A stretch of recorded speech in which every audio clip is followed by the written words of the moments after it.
இன்ஸ்டாகிராமில் உங்கள் ப்ராடக்ட் எப்படி செல் பண்ணுறதுன்னு பார்க்கலாம் வாங்க. இது உங்களுக்கு ப்ராடக்ட் செல் பண்ண ரொம்ப யூஸ்ஃபுல்லாக இருக்கும். இப்போ பார்த்தீங்கன்னா இதுதான் இன்ஸ்டாகிராம் சேல்ஸ் ப்ராசஸ். இந்த சேல்ஸ் ப்ராசஸில் பார்த்தீங்கன்னா நீங்கள் ஃபஸ்ட் பண்ண வேண்டிய விஷயம் அட்ராக்ஷன். நீங்கள் ஃபஸ்ட்டு அட்ராக்ஷன் அதிகப்படுத்தணும்.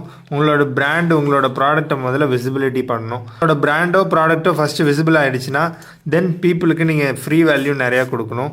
உங்களால் கொடுக்க முடிஞ்ச நாலேஜை நீங்கள் கொடுக்கலாம்.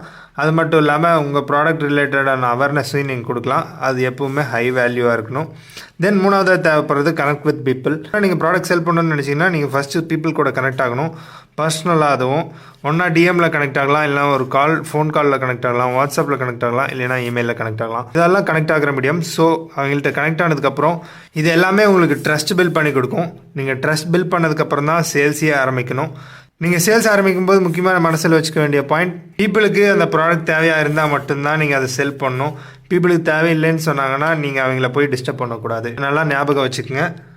அது மட்டும் இல்லாமல் இந்த மாதிரியான இன்ஸ்டாகிராம் டிப்ஸுக்கு ஜனார்தன் ஐஎஸ்எம்ஐயை ஃபாலோ பண்ணிக்கோங்க. அப்புறம் நான் லிங்க் கொடுத்துருப்பேன். அந்த லிங்க்கில் உங்களுக்கு நிறையா ஃப்ரீயான வேல்யூ இருக்கும். அதை யூஸ் பண்ணிக்கோங்க. All the best. See you in the next video.